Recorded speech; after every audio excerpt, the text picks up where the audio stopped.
العالمين والصلاة والسلام على سيدنا ونبينا أبا القاسم محمد اللهم صل على محمد وعلى محمد وعلى أهل بيته الطيبين الطاهرين المعصومين. Assalamu alaikum, brothers and sisters. It's an honor to be here in front of y'all. It's difficult speaking with no one in the middle there. If some people could sit in the middle, it'd be good. Inshallah, I'm going to continue the speech that I gave from last week. Last week I was talking about one of the sermons of Nahj al-Balaghah, sermon 192, which is called al-Qasi'ah.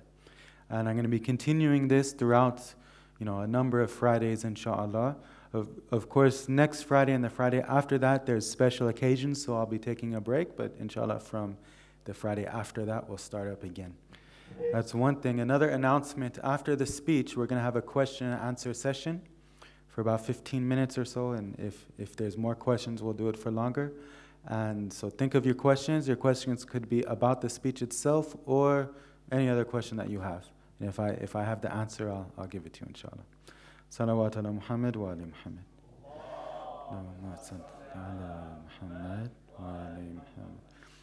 Also, as I said last week, and I say all the time, I need loud salawats. This today more than ever, because I'm feeling a little sick. So this will give me, energy, so I can forget my sickness, inshallah.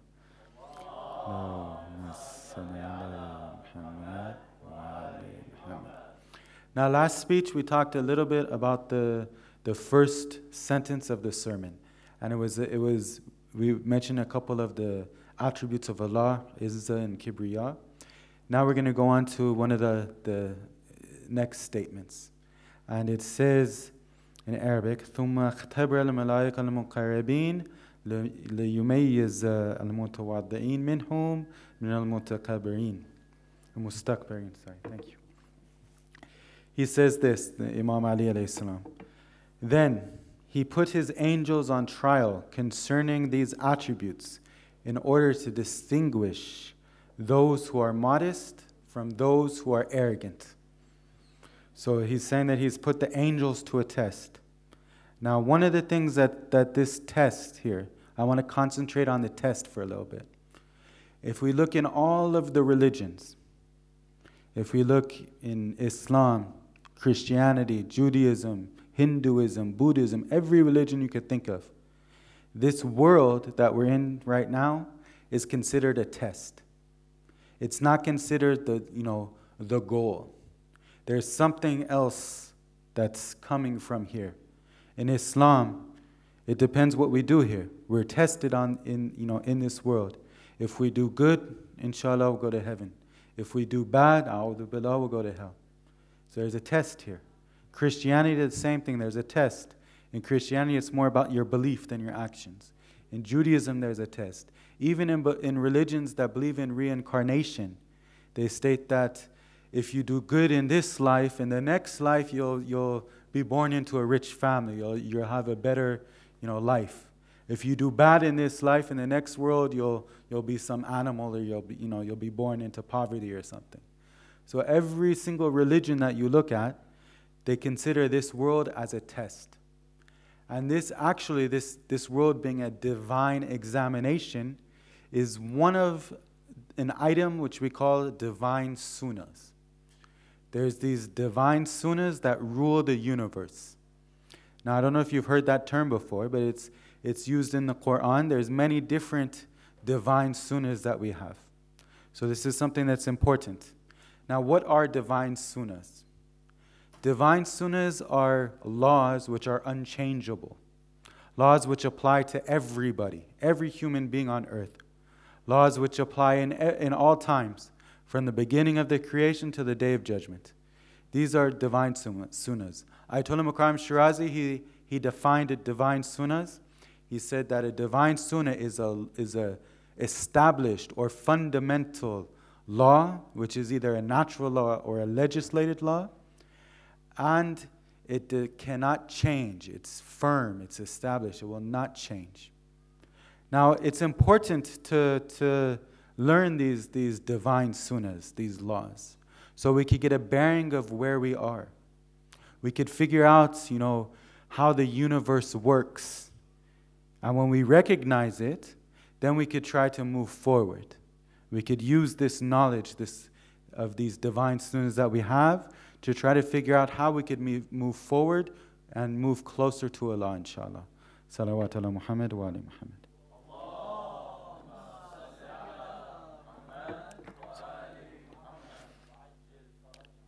Now, before I get into the divine sunnah of this divine examination, I'm going to mention a couple other divine sunnahs so you could get the gist of what I'm talking about.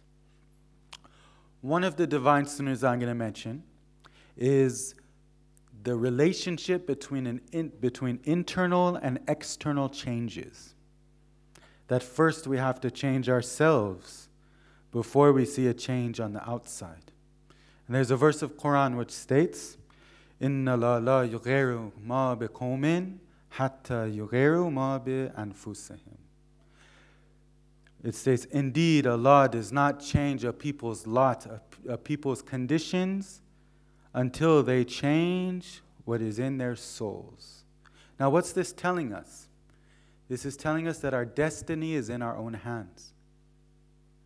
That if we want to change our conditions, if we're upset about the conditions that we're living in, if we want something better for ourselves, for our community, for our religion, for whatever it may be, it's up to us. We can't just sit there and wait for something to come. We have to change ourselves first. We have to think about changing ourselves. Now, all of us right now, we're living in a very terrible time. And there's many reasons why this time is terrible. But the main reason is because we're living in a period which is called the occultation, where our Imam is not present. Our Imam is hidden.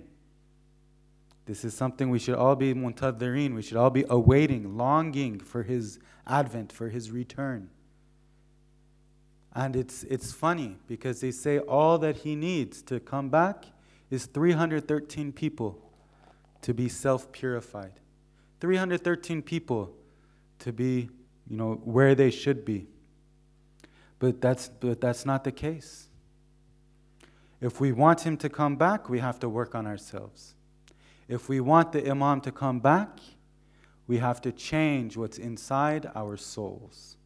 Now there's a story, because some people, whenever you mention this number 313, you always, at least I think, and I'm sure other people think, there's 313 religious people in this world. Right now in this masjid, there's a number of people. In Sydney, I'm sure there's a large number of people who we consider religious. In Iran, in Lebanon, in the Middle East, you have thousands and thousands and thousands. You see the masjids that I live in Iran. The masjids are full. Itikaf. We had a few sisters here do itikaf, alhamdulillah. In Iran, in Qom, which is a small city, you have huge masjids filled where people want to do itikaf, but there's no room for them. But there's still not the 313 people. There's a story I wanted to mention, or I wanted to relate to you.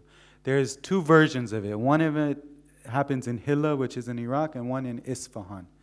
So I'll mention the one in Isfahan, where people say that, there has to be 313 people. It's impossible that there's not. But this story will show you how there's still room for us to work on. Even if we think that there's enough people, there's not. Because if there was, he would definitely come back.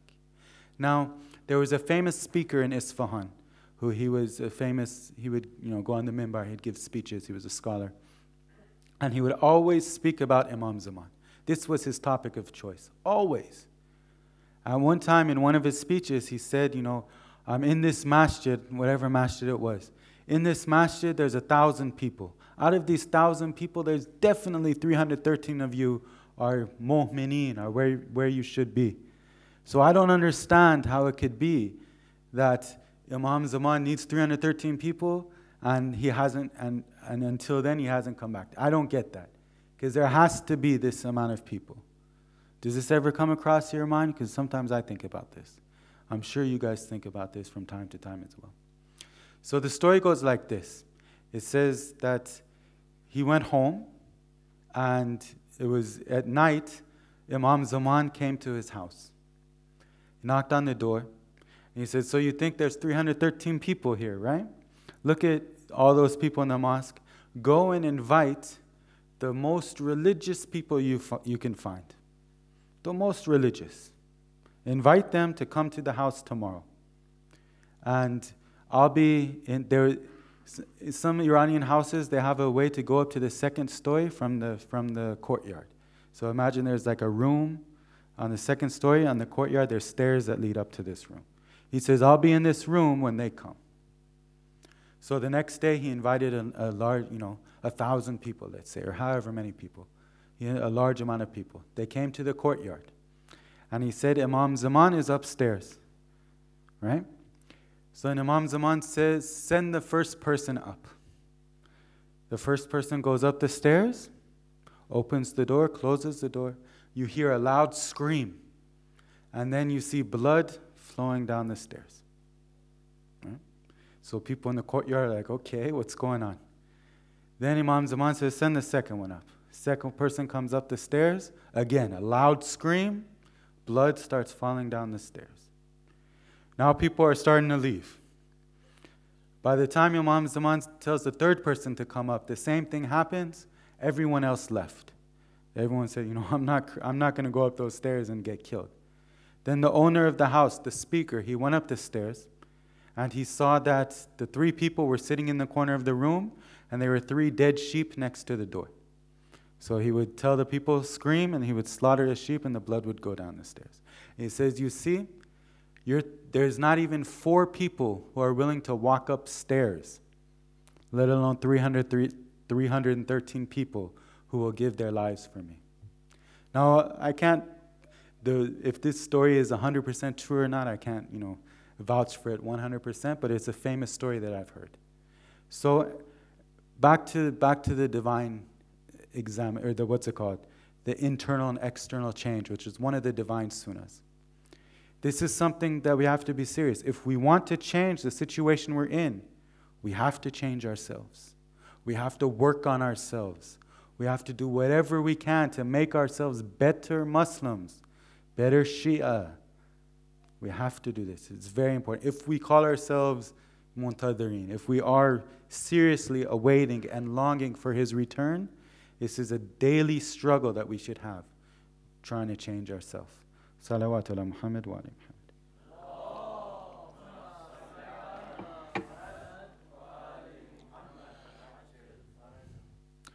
Now let me go on to a second divine sunnah. Another divine sunnah is victory will be given to the believers in this world and the next. The believers will be victorious. This is a divine sunnah. This is something that Allah promises. Right? Even if we don't see it right now, it is something that will happen in the future. There's many verses in the Quran that mention this. And I could make a whole speech just about this one divine sunnah, but because it's not, I'm only going to mention one verse, and then we're going to get into the subject of this speech, which is divine examination. Now, the one verse I'll recite is this: Bismillahir Rahmanir Rahim. وَقُلْ جَاءَ الْحَقُّ وَزَهَقَ الْبَاطِلُ إِنَّ الْبَاطِلَ كَانَ زَهُوقًا. The truth has come, and falsehood has vanished. Verily, falsehood is bound to vanish. It vanishes. And a lot of people interpret this verse to mean that when the truth comes, or when whatever the truth is, falsehood cannot stand up. So truth will be victorious. Now this divine sunnah is conditioned. There's some divine sunnahs which are not conditioned, and there's some that are conditioned. So this one here, the ulama have stated that there's 3 conditions for it. The first condition is faith, belief. We have to have correct faith. We have to have correct theological beliefs. This is imperative. If we believe, we'll set one of the conditions.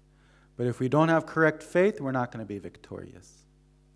So first, that tells us what? That tells us that we have to study our religion. We have to know what we believe in. It's not that, okay, I'm Shia and that's it. No. We have to go out and we have to search and we have to figure out exactly what it is we're supposed to believe in, and then think about it and try to incorporate it in our beliefs. Something that's very important. Spirituality and knowledge go hand in hand. Right? You can't get so high spiritually until your knowledge couples it. They go up together. If you have so much knowledge without spirituality, you're not going to get anywhere. If you have a lot of spirituality without a lot of knowledge, you're also not going to get anywhere. You need both. Now we're having classes on Monday nights, a theological class about theology, which I encourage all of you to come. And inshallah, in these classes, we'll learn more about our religion and more about the beliefs that we have. Salawat ala Muhammad wa ala Muhammad.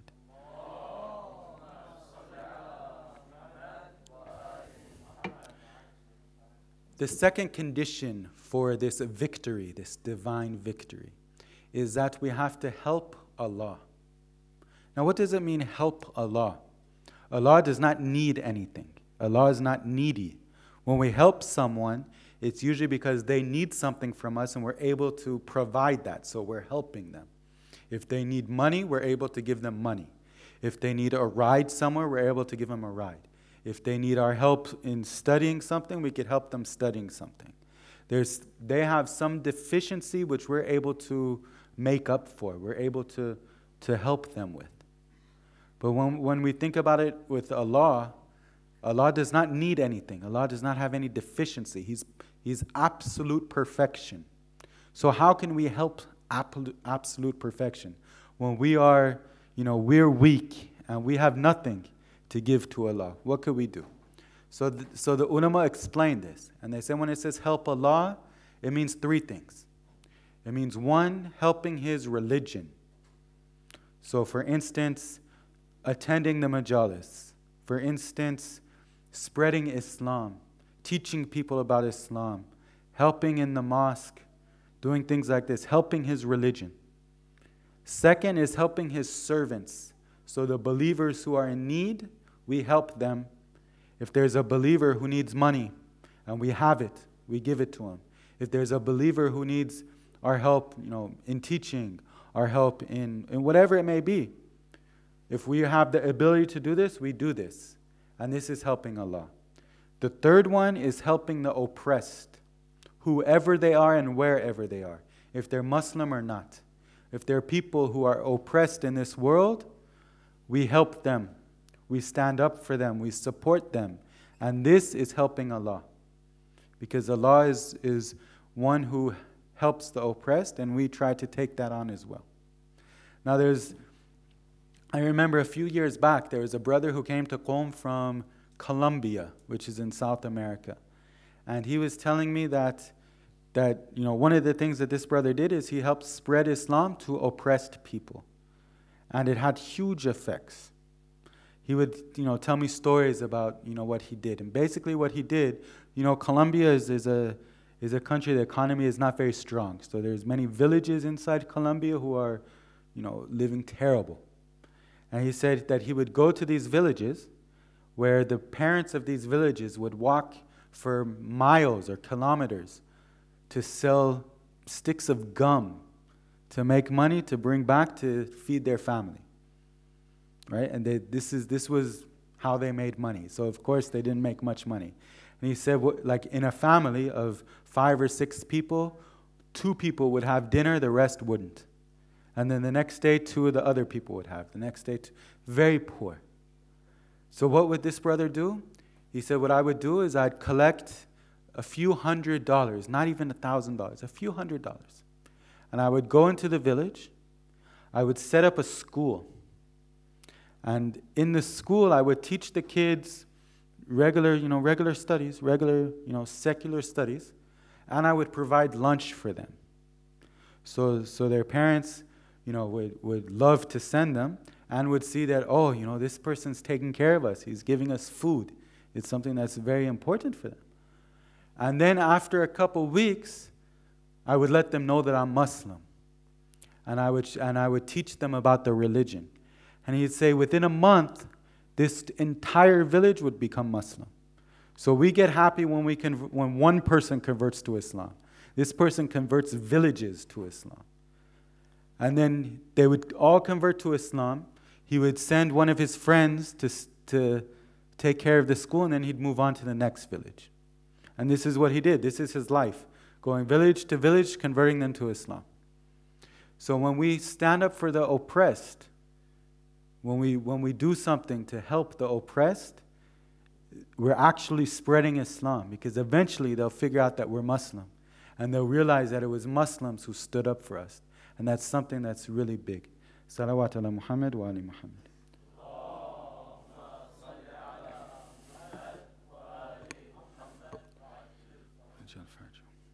The third condition for this victory is unity. Unity is something that, I've gotten into a few conversations actually over the last couple of weeks that I've been here about this subject. And it's something that I see is kind of misinterpreted. Okay? Unity, first of all, what does unity mean? When I'm saying we should unify, I'm not saying we should compromise our beliefs. Our beliefs are on the table, and we will not compromise the smallest belief that we have. Everything that we believe in, we stand up for and we defend. But does that mean we can't work with anybody else? Does that mean that we cannot stand next to another, our Sunni brothers, for instance? You can imagine if our goal was to feed the homeless. In America, we have homeless people. I don't know if we have them here. But imagine that what we wanted to do is we wanted to feed the homeless. Can we not stand next to our Sunni brothers and feed the homeless together? Is that something that we can't do?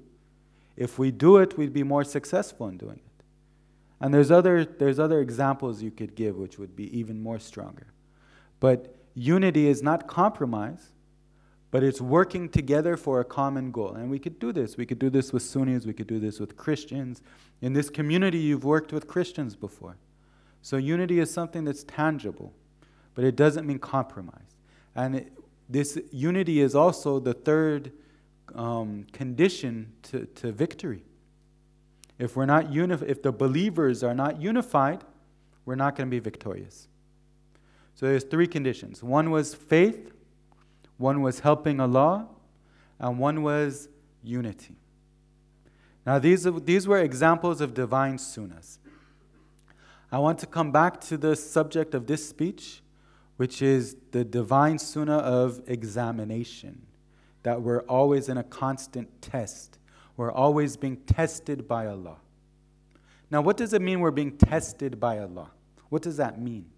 Does that mean that Allah does not know what's going to happen? That Allah is putting a test in front of us to see if we pass or fail, and then He could decide afterwards what to do with us? Is that what happens? Or is Allah's knowledge perfect and complete? One thing is, Allah is immaterial. He's not bound by time or space.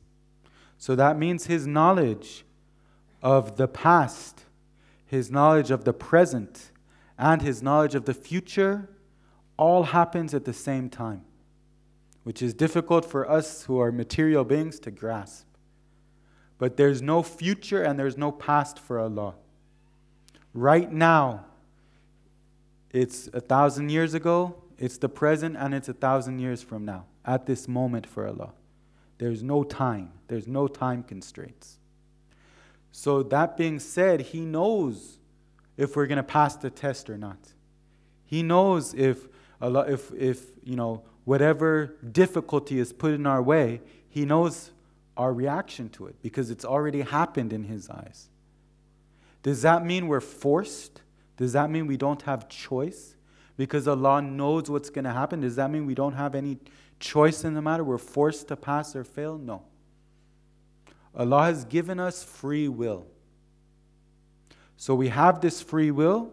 We're able to decide to do the right thing or the wrong thing. We're able to decide to obey Allah or to disobey Allah. And Him knowing what we're going to do does not have any, does not affect the choice that He's given us. If you could understand that. Now, let's take a teacher, for instance. Before I went to the Hawza, I was a teacher at a Muslim school in Los Angeles. I taught English. And some of the students were very good students. I knew that when I give them the test, they're definitely going to pass. No doubt about it. Some of the students, unfortunately, weren't so good. And I knew that no matter how easy I made the test, there's no way that these students would pass. No way. I knew it. Now, does that mean that I don't have to give a test? Does that mean that I could say, okay, these students passed and these students failed just because I know that will happen? No, I have to give them the opportunity to show themselves. I have to give them the opportunity to pass or fail. So this is what Allah is doing. He knows the outcome, but He still has to give us this opportunity to get closer to Allah, to pass this test, or to fail. Okay, so if there's questions on this, inshallah, afterwards, we could go into it further, inshallah. Now, there's a couple of verses of the Quran which I want to show where Allah says that He tests us, that there's an examination here. The first one, Bismillahirrahmanirrahim. الَّذِي خَلَقَ الْمَوْتَ وَالْحَيَاةَ لِيَبْلُوكُمْ أَيُّكُمْ أَحْسَنَ عَمَلًا وَهُوَ الْعَزِيزُ الْغَفُورُ. He created death and life that He may test you,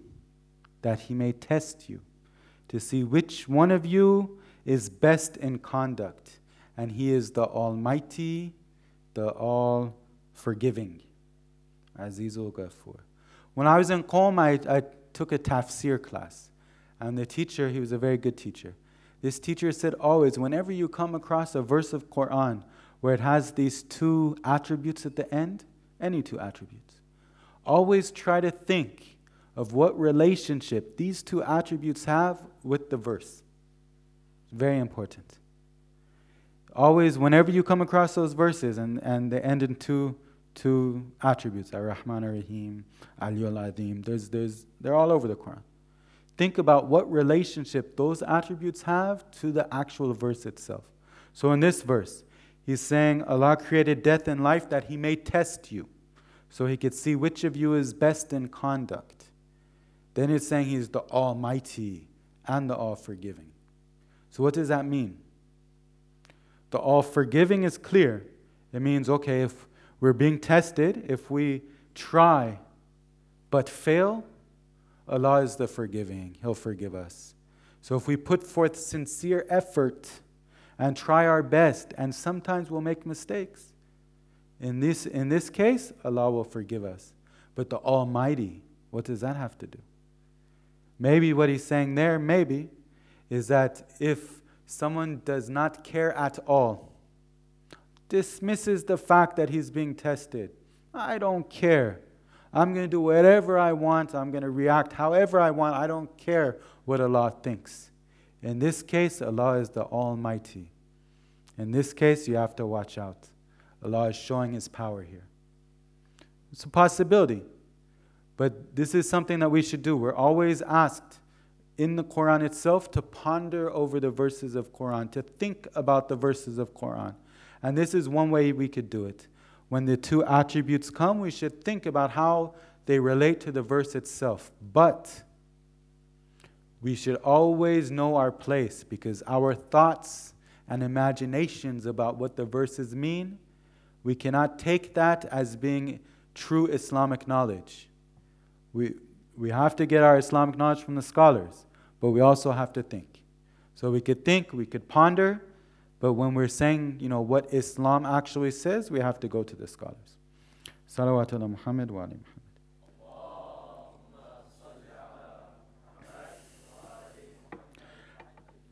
Now, how are we tested? What is the method of this test? How does Allah test us? Some people, they say that we're tested only by difficulty. When some difficulty hits our life, the loss of a loved one. For instance, there's one brother I talked to a year ago, I think, and he was telling me about his daughter. He lost his daughter. His daughter was in a park, and she was kidnapped and killed. And her body was found, a couple weeks later, somewhere in the park. A Muslim sister, she wore hijab and everything. It was very tough on this brother and on the community. This is one test. This is one huge test to see, does this brother have patience? Will he turn away from Islam? What's his reaction going to be? That's one of the hardest things you could imagine. There's other difficulties, poverty, for instance. For instance, there's one brother that I know. He's a mu'min, very religious. I know him personally, very religious. And unfortunately, he's in a very difficult financial state right now. He was in prison for like 25 years or something. He got out of prison, can't find a job. Now he can't find a job, he keeps getting kicked out, and maybe even in a few days he's going to be homeless. But Allah is testing him. Allah is testing him. He's testing the community. How are we going to react to this? How are Muslims going to treat this brother? Are they going to help him or not? That's one thing. They're also testing him. What is he going to do in this time of difficulty? Is he going to resort to breaking Allah's commands? Or is he going to stay strong in faith? So we could always be tested with difficulty. But is that the only way Allah tests us? Does He only test us with these difficult things that happen to every single one of us? All of us, we see difficulties in our lives. We face difficulties. But that's not it. This is not the only way that Allah tests us. He tests us through good things as well. There's a verse of Quran. Kullu nafsin dha'iqatul maut. Every soul will taste death. وَنُبْلُوكُمْ بِالشَّرِّ وَخَيْرٍ. And you're tested with evil and good. So not only are we tested with difficulty, we're tested with goodness as well. Wealth, money. Some of us, Allah gives us, or Allah opens the door and gives us a lot of rizq. We become wealthy. This is something that's positive. But we're tested. What are we going to do with this wealth? Are we going to use it to be extravagant? Are we going to use it to show off, to become arrogant, to think that we're better than others? Or are we going to use it to secure our lives and our families' lives and also help the cause of Islam? Are we going to, when there's a Muslim brother in need and we have the means to help him, are we going to help him or not? We're tested with this wealth, with position and power. Some of us have position in the masjid. Some of us have a position in a business. We're tested with this as well. What do we do with this position? Do we use it to become arrogant? Do we use it to help ourselves? Or do we use it to help the cause of Islam? What do we do with this power that Allah has given us? Knowledge. Allah gives us knowledge. Some of us know a lot about the religion. What do we do with this? Do we teach others? Or do we just keep it to ourselves? We have knowledge about things that are other than, we have knowledge about secular things as well. What do we do with this knowledge? Do we use it to help Islam or not? So we're tested with both good and bad. Every situation we're in, everything we're given, everything that's taken away from us, everything is a test. And the more we keep that in mind, the more that we keep that this world is not the goal. The goal is the hereafter. How we will be placed in the hereafter depends on what we do here, how we react to these tests that we're seeing. The more we keep that in mind, the easier it will be to pass the test. If we forget about that, if we're oblivious of this fact, it's going to be difficult to pass the test. Salawat ala Muhammad wa ali Muhammad.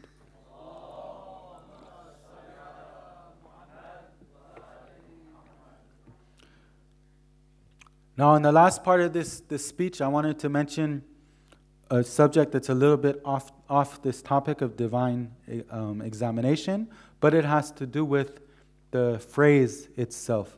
And again, it's mentioning arrogance. right? It said to see, what's it called? It said, Imam Ali alayhi salam, he said, then he put his angels on trying concerning these attributes in order to distinguish those who are modest, who are humble, from those who are arrogant. Right? So here, as in the last week, this humbleness and this arrogance comes into play.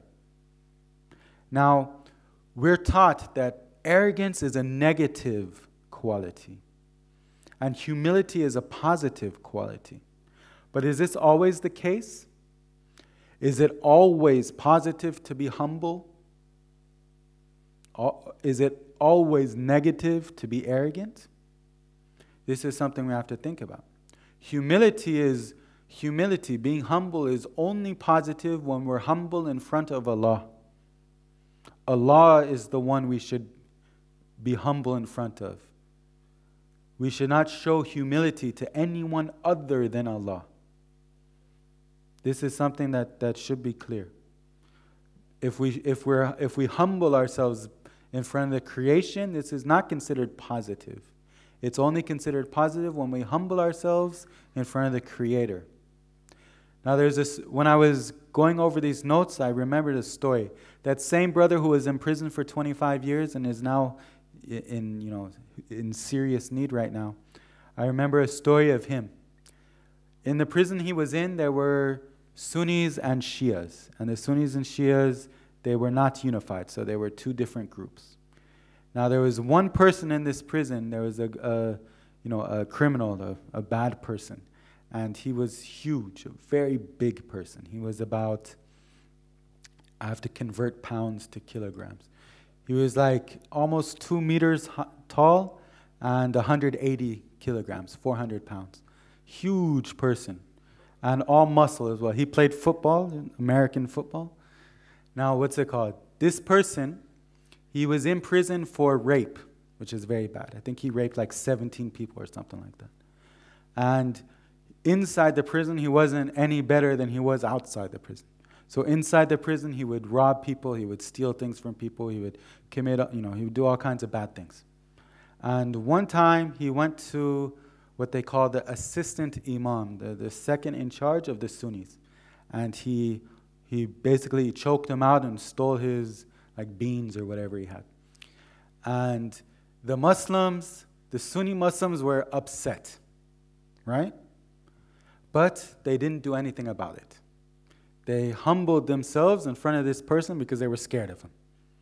Because they said, if we start a fight with this guy, he's going to kill us. He's huge. There's nothing we could do. So their leader went up to him and bowed down in front of him and said, look, I know, the second in charge must have done something wrong and we're sorry. Is there any way we could, make the situation better and like this? Where this brother, his name is Abdullah. Abdullah was Shia. He was the head of the Shias, and there was only a few Shias there. He's also very small. He's short and he's small. He's not a big person at all. He's a very small person. And he went up to this person, right? His name was Big Pretty, this guy. He went up to this person and he pointed in his face and he said, if you ever dare to touch a Shia, I'll fight you to the end and I'll never allow you to come close to any Shia.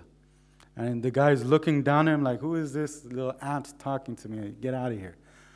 But he didn't humble himself. This wasn't a time where you humble yourself. You only humble yourself in front of Allah. Now the other characteristic, arrogance, this other trait. When is it good for us to be arrogant? There is a time actually, but I'm not going to talk about it today. There is a time where we are supposed to be arrogant. But normally we're not. We're only supposed to be arrogant against oppressors, against those who are arrogant against us. But I'm going to leave that to another discussion. But the only one who has the right to be arrogant always is Allah. Because He is truly bigger and better and more powerful than everything else in creation. Everything else is weak. Everything else is insignificant. Everything else does not matter at all. The only thing that matters is Allah. So He has a right to be arrogant, to show himself off. And he does show off. Allah shows off. He created the universe, showed off His power. He sent revelation. He showed off His knowledge. Allah shows off because He can, because He's the arrogant. One of His attributes is arrogance, mutakabbir. But we don't have that right because we're not in His position. Allah is the one that can do this, not us. So, in this speech, before we open it up for question and answers, just a quick little recap. We went over divine sunnahs. I mentioned a couple of them, and I mentioned about the divine sunnah of examination. And we went into detail with that. And then I talked a little bit about humility and arrogance. Inshallah, in the next session, in the next lecture, which will be in 3 weeks' time, because next week is going to be Eid al-Mab'ath. We'll have a special lecture. Next week after that is going to be the birthday of Imam Hussein, I think, alayhi salam. And then after that, we'll continue our discussion of this sermon.